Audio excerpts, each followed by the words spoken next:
Bikers attack a black woman at a gas station, but Jason Statham teaches them a brutal lesson. Subscribe to the channel and tell us in the comments where you're watching this video from. The sun hung low in the pale blue sky, burning the California desert with its merciless heat. Waves of heat shimmered above the endless ribbon of asphalt that stretched out like a scar through the barren landscape. Dry, brittle shrubs lined the highway, their shadows barely visible on the cracked earth. The world felt empty, abandoned, save for the low hum of an aging sedan cutting through the heat haze. Clara Jones gripped the steering wheel of her faded silver car, squinting against the glare reflecting off the dashboard. Her fingers, dark and slender, tapped anxiously as she tried to ignore the blinking fuel gauge. Nearly empty. "Not now," she muttered under her breath, glancing at the cracked phone screen mounted on the dashboard. No signal. The silence in the car was oppressive. The air conditioning had given out an hour ago, leaving her shirt damp against her back. Her scarf, once bright and colorful, now hung limp and faded around her neck, sticking to her skin. She pulled it free and tossed it onto the passenger seat next to her worn leather purse. She reached for the water bottle resting in the cup holder, but it was warm, almost hot. She sipped it anyway, letting the lukewarm liquid coat her parched throat. Ahead, the horizon stretched out endlessly, broken only by a flicker of hope, a faded sign that read "Gas and Go" in chipped red letters. Relief flooded through her as she steered toward the exit ramp. The narrow road leading to the gas station wound between low hills and scattered boulders, the asphalt rough and uneven. Clara's car rattled over the cracks, and her fingers tightened on the wheel. She reminded herself to stay calm. She had seen places like this before, isolated, run down, forgotten. But it didn't matter. She needed gas. As she rolled closer, the gas station came into focus. The pumps were old, their paint peeling, hoses cracked under the relentless sun. The small convenience store behind them looked no better. Windows streaked with grime, a rusted ice machine leaning against the wall. A lone payphone stood near the entrance, its receiver dangling by a twisted cord. Clara eased the car to a stop near the pumps and cut the engine. The sudden silence was deafening. She sat for a moment, taking in the scene. No other cars. Only motorcycles. Half a dozen of them lined up in a row. The bikes gleamed in the sunlight, polished chrome catching her eye.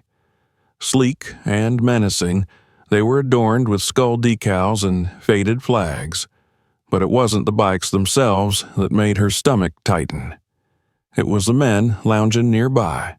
6 of them, dressed in leather vests and boots, tattoos snaking up their arms and necks. They leaned against their bikes, laughing and talking loudly, but their voices carried an edge, sharp, predatory. Clara swallowed hard. She reached for her purse, making sure her wallet was inside, then opened the car door. The heat hit her like a wall as she stepped out, sweat forming instantly on her brow. She adjusted her skirt and walked toward the store, keeping her head high but her gaze low. From the corner of her eye, she saw one of the men nudge his friend and nod in her direction. Her heart thudded in her chest, but she kept moving. "Afternoon," she murmured as she passed them, her voice steady despite the knot tightening in her stomach. "Afternoon, ma'am," one of them replied, his voice mockingly polite. The others snickered. Clara pushed through the door of the convenience store. The air inside was stale and thick, but at least it was shaded. She made her way to the back, grabbing a bottle of water from the cooler. Behind the counter, the clerk barely looked up from his newspaper. An older man with thinning hair and glasses, he seemed as worn down as the store itself. "Gas?" she asked, placing the bottle on the counter. Pump 3, he said, not bothering to meet her eyes. Clara pulled out her wallet and handed him a 20. Any bathrooms? Out back. Keys on the wall. She turned, spotting the key dangling from a chain shaped like a wrench. She reached for it, but her fingers hesitated. Through the grimy window, she could see the bikers watching her car. She grabbed the key anyway, forcing herself to keep moving. Outside, the laughter had died down, replaced by low murmurs. She felt their eyes on her as she made her way around the side of the building. The bathroom was as bad as she expected. Peeling paint, a broken mirror, and a faucet that sputtered rust before releasing a trickle of water. Clara locked the door and leaned against it, taking a deep breath. "This is fine," she whispered. "Just get the gas and go." But when she stepped back outside, the bikers had moved closer. 2 of them stood near her car, while the others leaned against the pumps, blocking her path. "Hey there," one of them called out. He was tall, broad-shouldered, with a shaved head and a smirk that made her skin crawl. "You lost, lady?" Clara froze. "No," she said firmly, stepping toward her car. "Just getting gas." The man moved to block her. "Gas, huh?" He looked her up and down. "Looks like you've been driving a while. Where you headed?" "Not that it's your business," she snapped, instantly regretting her tone. "Oh, I think it is," he said, his voice dropping. "See, you're on our turf now." The others chuckled. "Leave me alone," Clara said, louder this time. "Or what?" Another biker joined him, younger but no less intimidating. "You gonna call the cops?" They laughed, and Clara's stomach churned. She stepped back, but the older man grabbed her arm. "Hey!" she shouted, trying to pull free.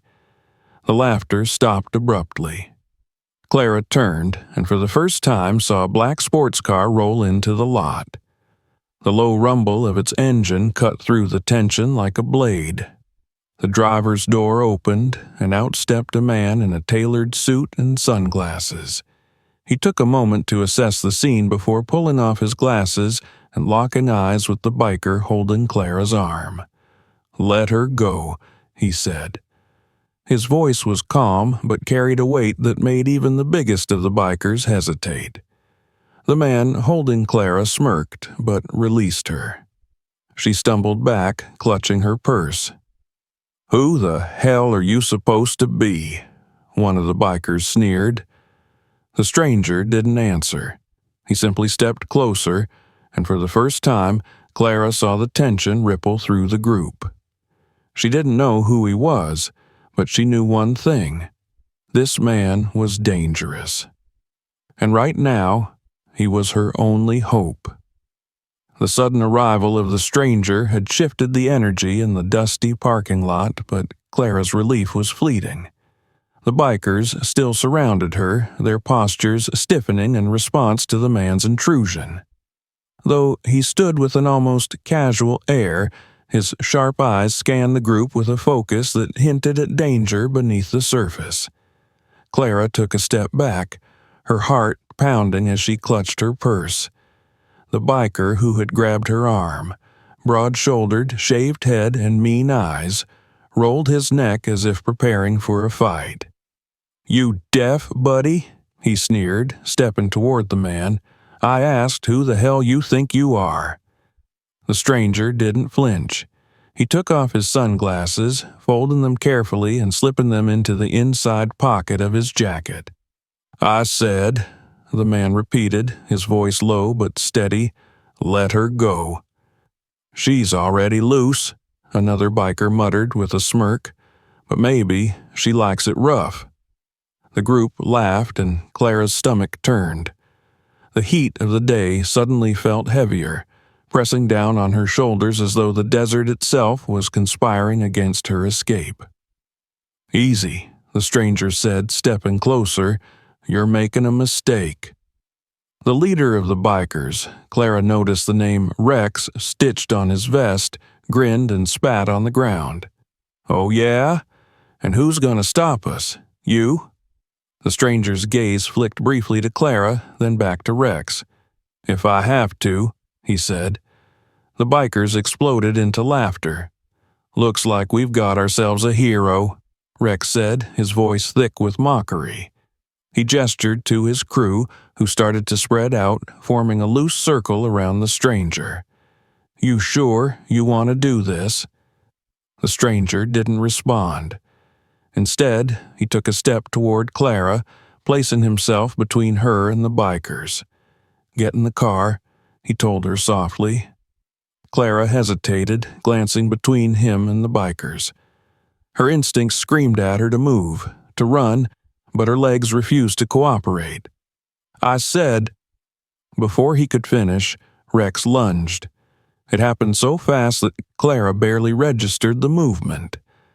One moment, Rex was charging forward, and the next, he was sprawled on the ground, clutching his wrist and cursing. The stranger stepped back, lowering his arms like a boxer resetting his stance. "Who the hell is this guy?" one of the bikers hissed. Rex staggered to his feet, his face twisted in rage. "Get him!"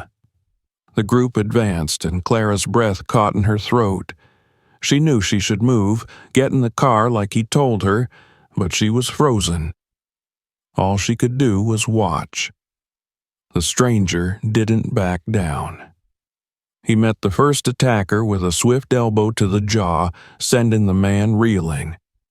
Another lunged at him, swinging a chain, but the stranger ducked and drove a fist into the man's stomach, dropping him to his knees. Two more closed in, one grabbing the stranger from behind while the other swung at his ribs. Clara winced as the punch connected, but the stranger twisted free, delivering a brutal kick that sent the attacker sprawling. The man who had grabbed him tried to hold on, but the stranger threw his head back, smashing into the man's nose. Blood spattered the dirt. Despite the stranger's skill, Clara could see he was outnumbered. One of the bikers pulled a knife, and her pulse quickened. "Stop!" she shouted, her voice cracking. But no one listened. The stranger dodged the knife, sidestepping the attack and twisting the man's arm until the blade clattered to the ground. With a quick motion, he kicked it out of reach and shoved the attacker away. For a moment, it looked like the fight might end there. The bikers hesitated, clearly shaken by the stranger's ability to hold his own, but then Rex pulled something from his belt. A gun. The world seemed to slow. Clara felt her knees weaken as Rex raised the weapon. "You think you're tough?" Rex growled. "Let's see how tough you are now." The stranger didn't move. "Don't," he said, his voice calm despite the gun pointed at his chest. "Or what?" Rex barked. Clara's breath caught. She could see the tension in the stranger's body, the slight shift of his weight as he prepared to act. But before anything could happen, one of the other bikers grabbed Clara's arm. "Maybe we start with her," the man sneered, yanking her closer. "No!" Clara struggled, but his grip was too strong. The stranger's eyes flicked to her, and something in his expression changed. "Let her go," he said, his voice sharp. "Not until you back off," Rex snapped, his finger hovering over the trigger. For the first time, the stranger's composure cracked. His jaw tightened, and his fist clenched. "You don't want to do this," he said. "And you don't get to tell me what I want," Rex shouted, shoving the gun closer. It happened in a blur. The stranger lunged, grabbing Rex's wrist and twisting it upward. The gun fired, the shot echoing through the lot. Clara screamed, but the bullet hit nothing but air. The stranger wrestled the weapon away, flipping Rex onto the ground and pressing the barrel against his chest. The other bikers froze. "Drop it!" he barked at the man holding Clara. The biker hesitated, then released her. She stumbled back, gasping. "Get out of here," the stranger ordered. For a moment, no one moved. Then Rex cursed and nodded to his crew. One by one, they backed away, climbing onto their bikes. Engines roared to life, and within seconds they were gone, leaving nothing but dust and the acrid smell of gasoline. Clara sank to the ground, trembling. The stranger lowered the gun and set it on the hood of her car before crouching beside her. "Are you hurt?" She shook her head, unable to form words. "You're safe now," he said softly. "Safe." The word echoed in her mind, but it felt hollow. Even as the bikers disappeared down the road, she couldn't shake the fear that lingered in their wake. And something told her this wasn't over. The distant rumble of motorcycles faded, leaving only the faint hum of the desert wind and the sharp crackle of heat rising from the pavement. Clara sat on the dusty ground, her knees trembling as she clutched her purse like a lifeline. The adrenaline that had carried her through the confrontation now drained away, leaving her feeling hollow and unsteady. The stranger crouched beside her, his sharp eyes scanning her face for any sign of injury. "Can you stand?" His voice was steady, but there was a softness in his tone that took Clara by surprise. She nodded, though her legs protested as she tried to rise. He extended a hand, and for a moment she hesitated, but the memory of the biker's grip on her arm, the weight of it, the heat of his skin, made her reach out and accept the stranger's help. Her fingers wrapped around his strong hand, and with a slight pull, he lifted her effortlessly to her feet. Her knees wobbled, but she caught herself against the car. "Are you hurt?" he asked again. "No," Clara said, her voice rasping. She cleared her throat and forced herself to stand straighter. "No, I'm fine." The stranger studied her for a moment, as if assessing whether she was telling the truth, then nodded. "Good." He stepped back, giving her space, but his posture remained tense, ready. Clara's gaze fell to the gun resting on the hood of her car. The metal gleamed in the sunlight, a stark reminder of how close she had come to disaster. Is it loaded?" she asked, her voice barely above a whisper. The stranger followed her gaze. "Not anymore," he said. "I emptied it." Clara exhaled, her shoulders sagging with relief. "Who are you?" she asked, her voice steadier now. He hesitated for the first time, as though weighing how much to tell her. "Jason," he finally said. "Jason," Clara repeated, the name unfamiliar but oddly fitting. She wiped her palms on her skirt, suddenly aware of the dirt and sweat clinging to her. I don't know how to thank you." "You don't have to." The words were so simple, so matter-of-fact that Clara blinked. "They could have killed me," she said. "They didn't," Jason replied, "and they won't." His certainty unsettled her almost as much as the violence she'd just witnessed. There was something about him, calm, controlled, but deeply intense. She studied him more closely now. He was tall, broad-shouldered, and lean. His suit, though dusty from the scuffle, was tailored to perfection. His close-cropped hair and chiseled features looked like they belonged on a movie poster rather than at a roadside gas station. Clara's breath caught. "Wait a second." Her eyes widened. "I know you." Jason's jaw tightened, but he didn't deny it. It doesn't matter." He cut her off, his tone firm. "What matters is that you're safe." Clara opened her mouth to protest, but the sharpness in his gaze silenced her. The moment was broken by the crackle of gravel under tires. Both of them turned as a battered pickup truck pulled into the lot. An older man climbed out, gray-haired with a weathered face and oil-stained overalls. "Everything all right here?" the man called, eyeing the scene. Clara flinched, instinctively stepping closer to Jason. "We're fine," Jason said smoothly, stepping between Clara and the newcomer. "Just had a little trouble with some bikers. They're gone now." The man's eyes narrowed. "Bikers?" Jason nodded. The man let out a low whistle. Damn fool's been sniffing around here for weeks. Nothing but trouble. He looked at Clara. They hurt you, ma'am? No, she said quickly. I'm fine. The man's gaze lingered on her for a moment longer, then shifted to Jason. You took care of him? Jason didn't answer. Figured, the man said, nodding approvingly. You look like you know how. Clara saw Jason's shoulders relax slightly, though his eyes never left the man's face. Thanks for checking in, Jason said. The man tipped his hat. Name's Earl. I work over at the garage a mile down the road. If you need anything, tow, repairs, whatever, you just holler. We'll keep that in mind, Jason said. Earl nodded again and climbed back into his truck, leaving them alone once more. The silence stretched, heavy with unspoken questions. I should go, Clara said abruptly. Jason frowned. You can't, not yet. What do you mean? He gestured to the gas pump.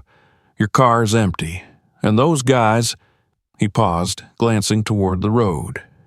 They might come back. The thought sent a chill down Clara's spine. I can't stay here, she said, panic rising in her voice. You won't have to, Jason said, but you need to fill up first. I'll keep watch. Clara hesitated, but something about his tone made her trust him.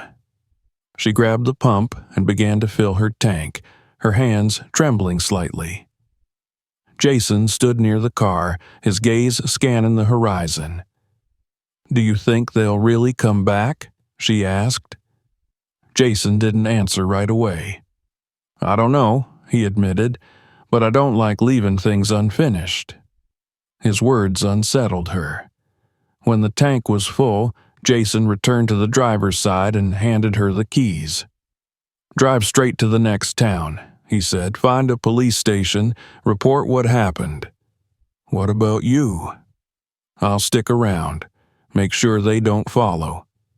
Clara hesitated.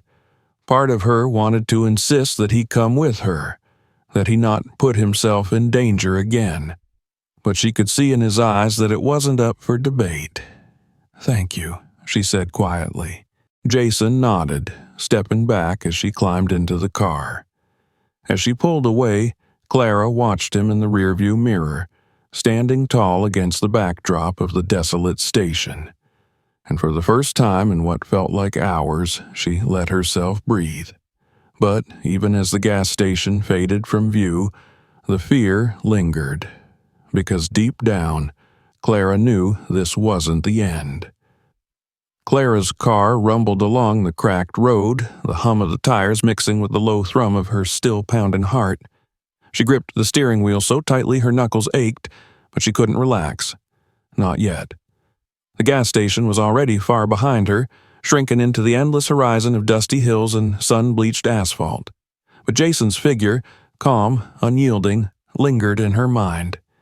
She could still see him standing there, his sharp eyes watching the road, as if daring the bikers to come back.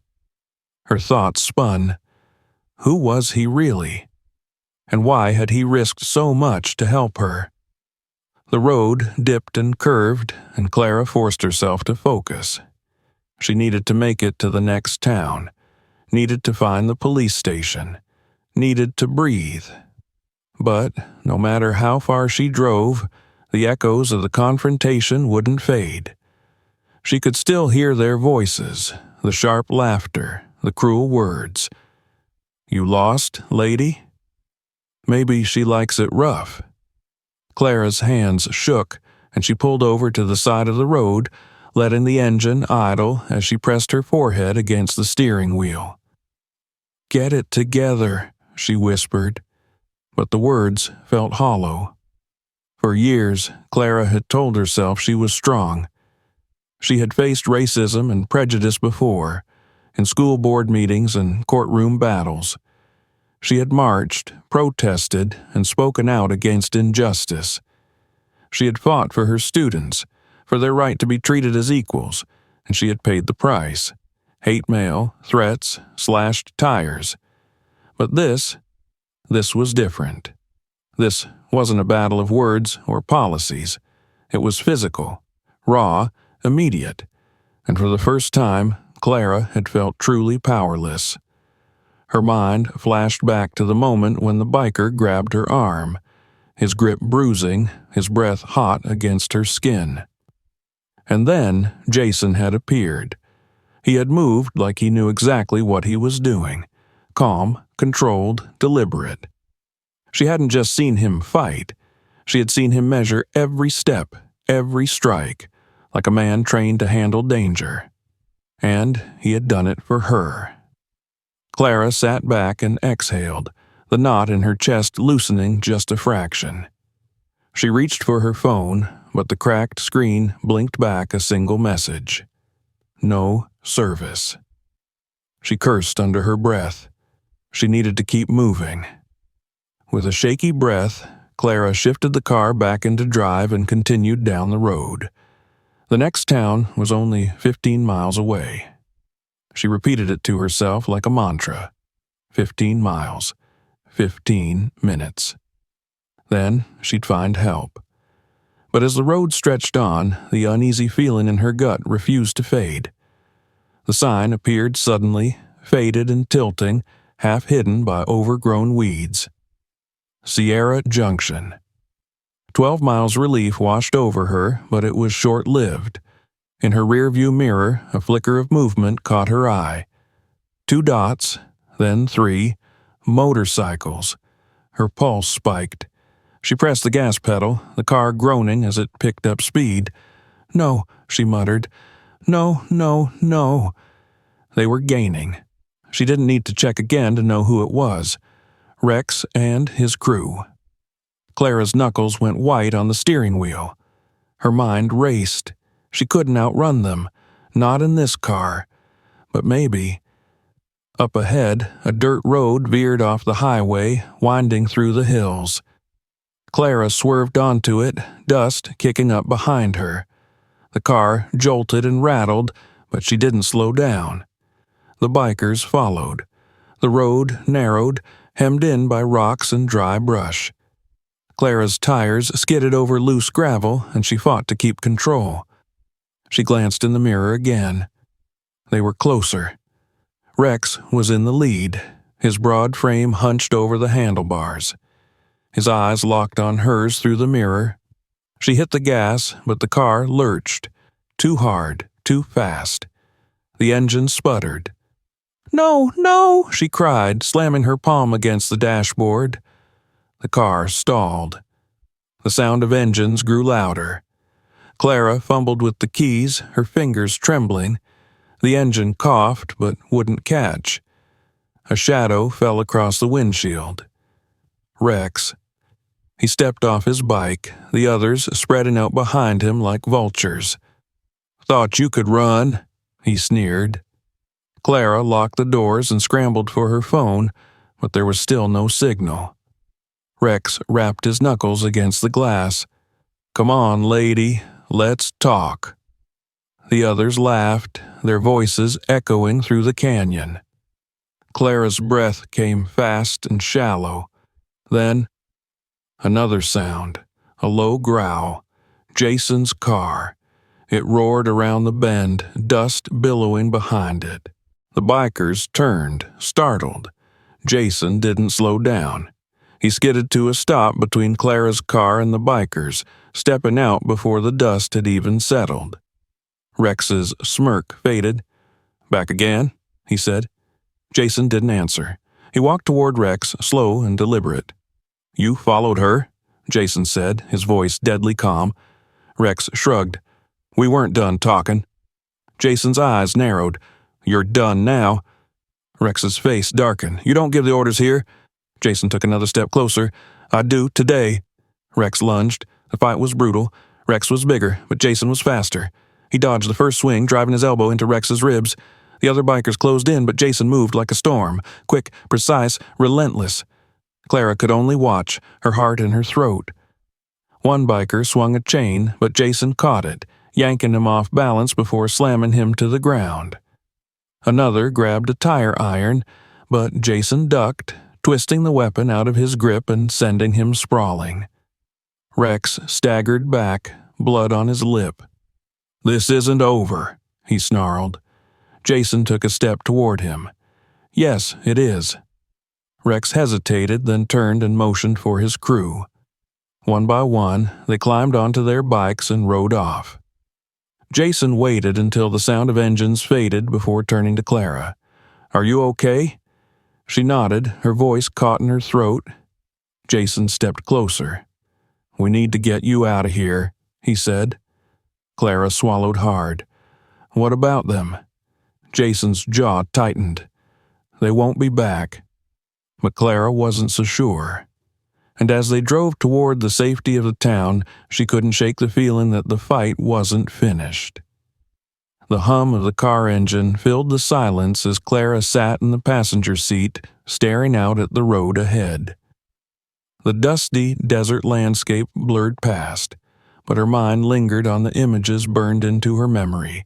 Rex's twisted snarl, the glint of the knife, Jason's brutal efficiency as he took them down one by one. She shifted in her seat, uncomfortable in more ways than one. Her knees still wobbled, and her palms felt clammy despite the car's cool interior. Jason's car, a sleek black machine that felt wildly out of place on these cracked back roads, smelled faintly of leather and gasoline. It was too clean, too pristine, contrasting starkly with the chaos they'd left behind. Jason kept his eyes on the road, his hands steady on the wheel. The tension in his jaw and the slight furrow in his brow suggested he was just as alert as he'd been back at the gas station, ready for something to go wrong. "They could have killed us," Clara said finally, her voice breaking the heavy quiet. Jason didn't flinch. "They didn't," he said simply. The words were meant to be reassuring, but they only reminded her of how close they'd come.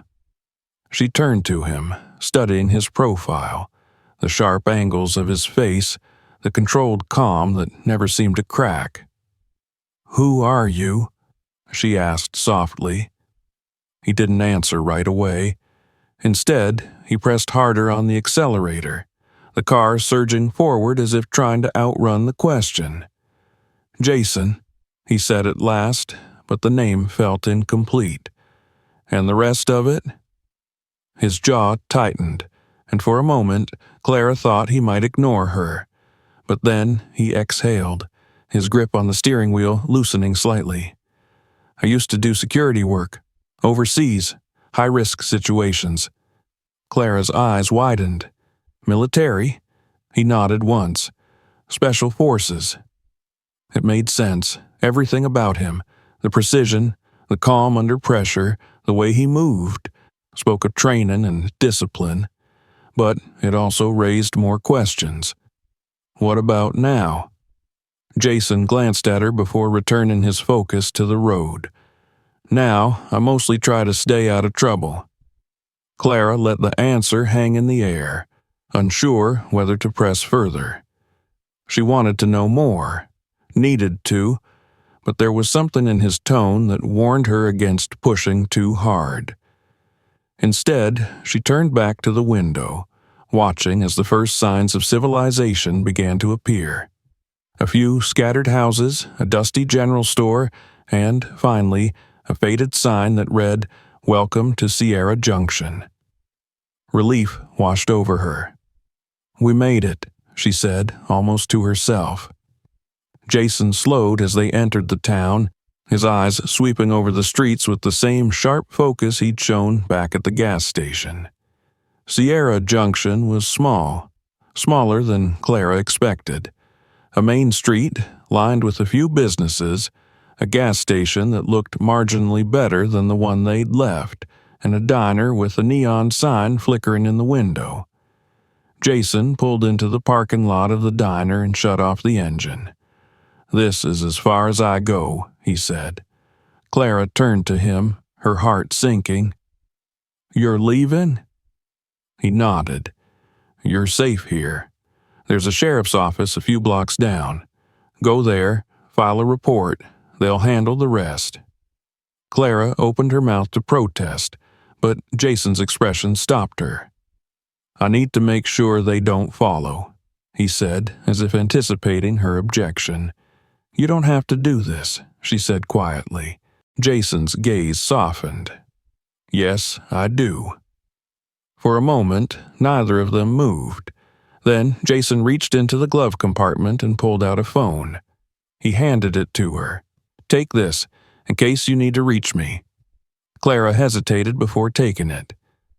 "What if I never see you again?" Jason offered a faint smile. "You will." And then, just like that, he was gone. The sheriff's office was small, tucked between a hardware store and an empty lot. Clara pushed open the door, the cool air inside a welcome reprieve from the heat.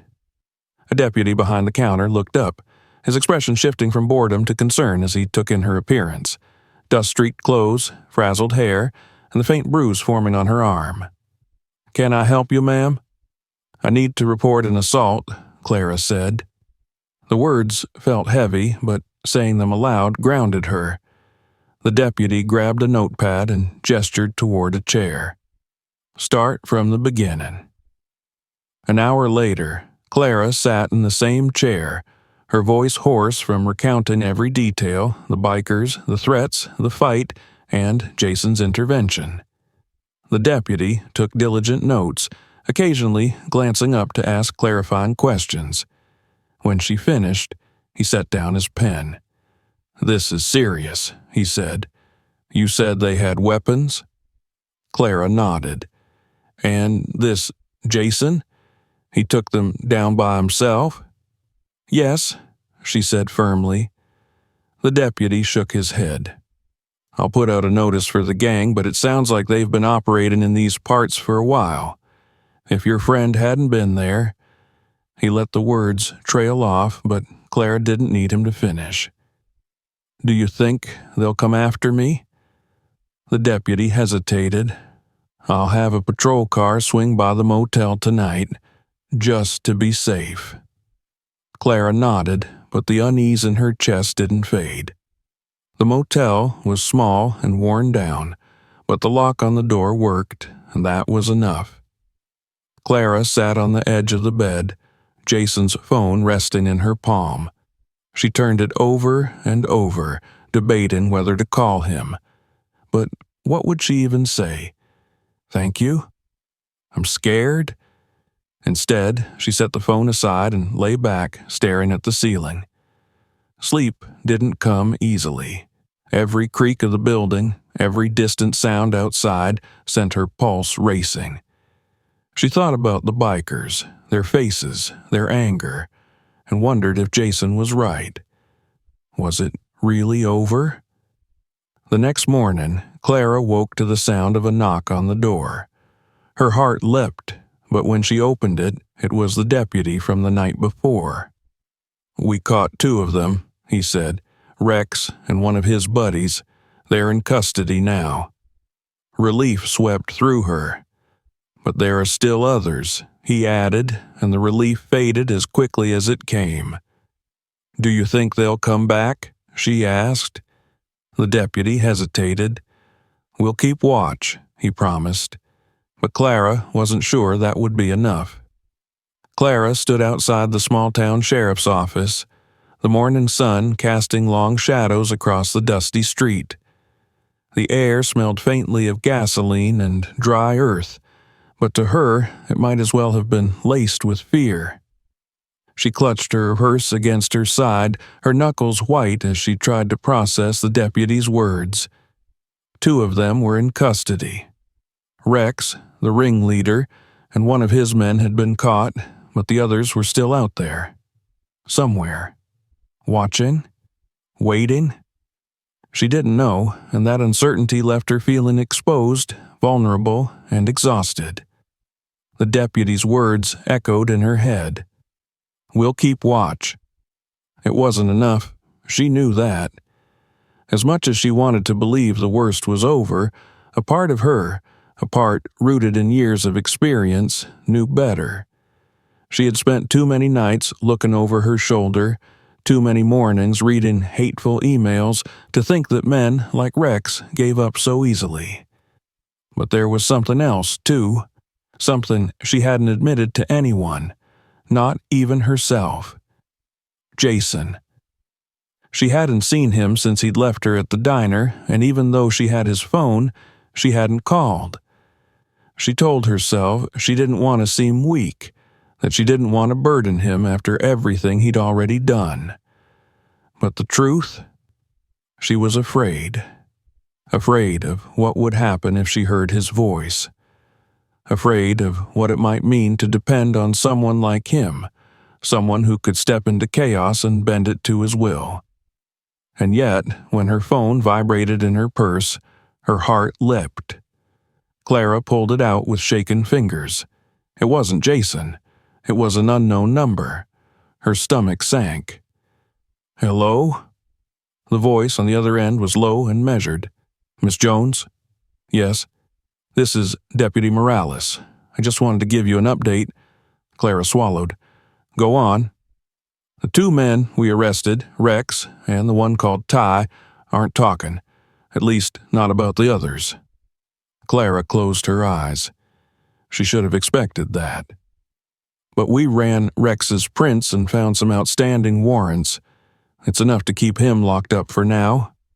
"For now," Clara repeated. The words hung between them. "We're expanding the search for the others," Morales continued. "But in the meantime, I'd advise you to stay put, at least for a few days." "Stay put?" Clara's voice rose. "And do what? Wait for them to find me?" "Ma'am, no." Her voice cracked, but she didn't care. "You don't understand. These men, they're not just criminals. They're predators. They enjoy this." Morales hesitated, and Clara knew she'd hit a nerve. "I'll send another patrol to check in this evening," he said finally. "And if you need anything, you call." Clara hung up before he could say more. She pressed the phone against her forehead, willing the panic to subside. She needed to think. She needed Jason. The diner was nearly empty when she arrived, the morning crowd having cleared out. Clara scanned the room, but Jason wasn't there. She didn't know what she'd been expecting. Sighing, she slid into a booth near the window, her back to the wall. A waitress appeared, her smile friendly but tired. "Coffee?" "Please." The waitress poured and left, and Clara stared down into the cup, her reflection rippling in the dark liquid. She should call him. She pulled out the phone he'd given her and scrolled to his number. Her thumb hovered over the call button, but she couldn't press it. Not yet. Instead, she set the phone down and looked out the window. The street was quiet, but her paranoia wouldn't let her relax. Every passing truck made her shoulders tighten. Every rumble of an engine sent her pulse racing. And then, as if summoned by her thoughts, Jason appeared. He stepped out of a car parked across the street, his posture as steady and controlled as ever. He didn't see her at first, his gaze sweeping the area like he was searching for threats. When their eyes met, Clara's breath caught. He crossed the street, stepping into the diner without hesitation. "Didn't expect to see you here," he said, sliding into the booth across from her. "I could say the same," she replied. Jason nodded toward the phone on the table. "Thought you might call." Clara looked away. "I didn't want to bother you." "You wouldn't have." The sincerity in his voice made her look up. "I heard about the arrests," he said, "but I also heard they didn't get everyone." Clara nodded. "The deputy thinks I should stay here for a few days? And you don't agree?" She hesitated. "I can't just sit here and do nothing." Jason studied her for a moment before speaking. "You're right," he said finally. Clara blinked. "I am?" He nodded. "You can't just sit here, and I won't let you." The certainty in his voice sent a wave of relief through her, but it was quickly replaced by anxiety. "What do we do?" Jason leaned forward, his voice low. "First, we find out who these guys really are. Gangs like this, they don't just pass through, they settle in, which means someone in this town knows more than they're letting on." Clara's breath hitched. "You think they're connected to someone here?" Jason's expression hardened. "I think it's possible, and I think we need to find out before they regroup."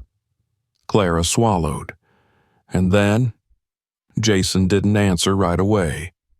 "Then we make sure they can't hurt anyone else." The day passed in a blur of questions and half-answers. Jason made calls, spoke to locals, and pieced together bits of information that painted a clearer picture of the gang's movements. They weren't just passing through. They had ties to the area, old connections and debts that ran deeper than Clara had expected.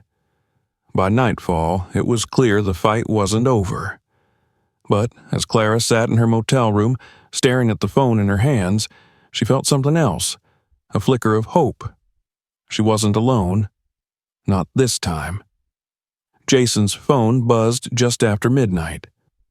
"They're back," Clara said, her voice trembling. Jason grabbed his keys.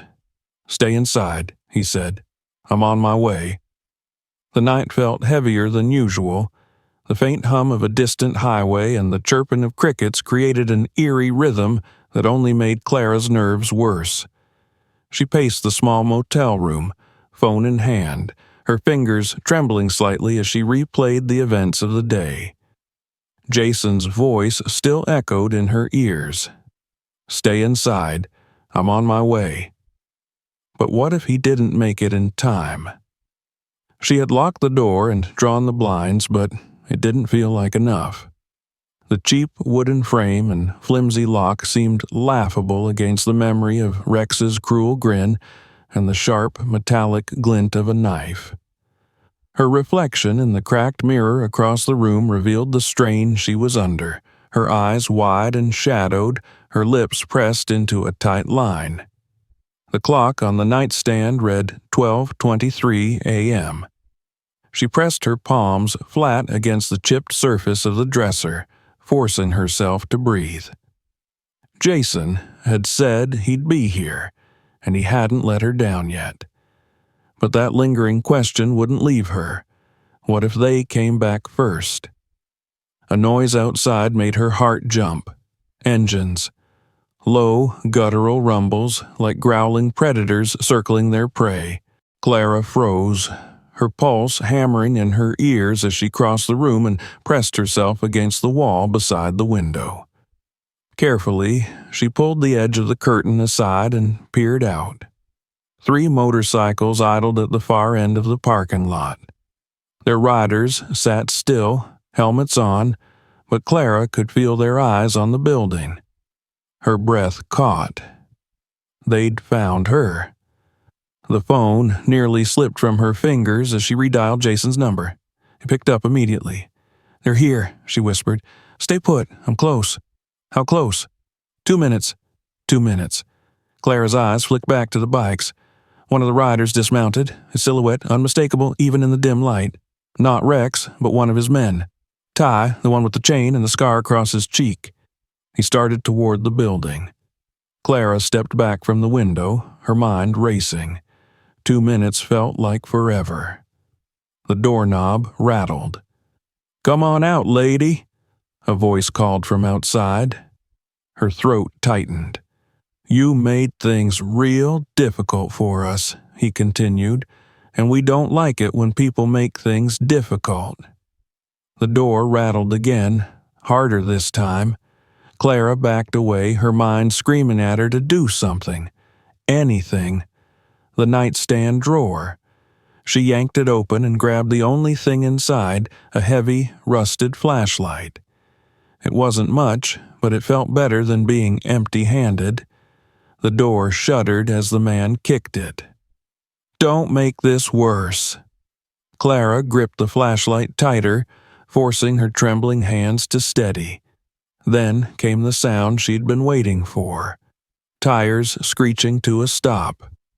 The man outside turned, and Clara darted back to the window just in time to see Jason's car slide into the lot. He was out before the engine cut off, moving fast, faster than she'd ever seen him. Ty barely had time to react before Jason was on him, tackling him to the ground with enough force to rattle the walls. The two other bikers roared their engines and sped toward them, but Jason was ready. He hauled Ty up and used him as a shield, forcing the others to skid to a stop. "Back off," Jason barked, his voice sharp and commanding. Clara pressed a hand against her chest, trying to calm her pounding heart as she watched through the blinds. One of the bikers revved his engine, inching closer. Jason shoved Ty forward, making him stumble. "You really want to do this?" Jason said, his tone low but deadly. The second biker hesitated, his eyes flicking to Ty, who was still on his knees, groaning in pain. Jason took a step closer. "Go home," he said. For a long moment, no one moved, and then, slowly, the two bikers backed down. Engines roared as they turned and sped out of the lot, leaving Ty where he was. Jason didn't take his eyes off him. "Get up." Ty staggered to his feet. "If I see you again," Jason said, his voice calm but ice cold, "you won't walk away." Ty didn't need any more convincing. He bolted, leaving his bike behind. Jason watched him disappear into the night before finally turning toward the motel. Clara flung open the door before he reached it. "Are you okay?" she blurted. Jason wiped a streak of blood from his lip and nodded. "I'm fine." Clara stepped aside to let him in, her legs still trembling. "I thought—" Jason cut her off with a look. "They're done," he said, "for good this time." And despite everything, despite the fear still twisting in her gut, Clara believed him. The morning light was softer than usual, filtering through the thin motel curtains. Clara sat at the small table by the window, staring at her reflection in the half-empty coffee cup. Jason leaned against the wall, his arms crossed, watching her. "So, what now?" she asked finally. He didn't answer right away. "That's up to you," he said. Clara swallowed. "I can't let this happen to someone else," she said quietly. "Not again." Jason tilted his head. "You don't have to fight this alone," he said. Clara looked up at him, and for the first time in what felt like days, she smiled. "I know." It took 2 more days for the sheriff's office to track down the rest of the gang. When the news came, Clara felt a weight lift off her chest, but she also knew the fight wasn't over. She went back to Los Angeles, but she didn't go back to hiding. Instead, she reached out to the connections she'd left behind, the lawyers, the activists, the community leaders, and started building something new. And Jason? He disappeared as quickly as he'd come, but he left her his number, just in case. A month later, Clara stood in front of a packed auditorium, her voice steady as she spoke about fear, courage, and the fight for justice. She spotted him in the back of the room, just for a moment, before he slipped out the door, and this time she didn't feel alone. If you liked this story, subscribe to the channel so you don't miss new episodes. Share this video with your friends and leave your thoughts in the comments. Don't forget to check out our other stories. There are many more exciting stories to come.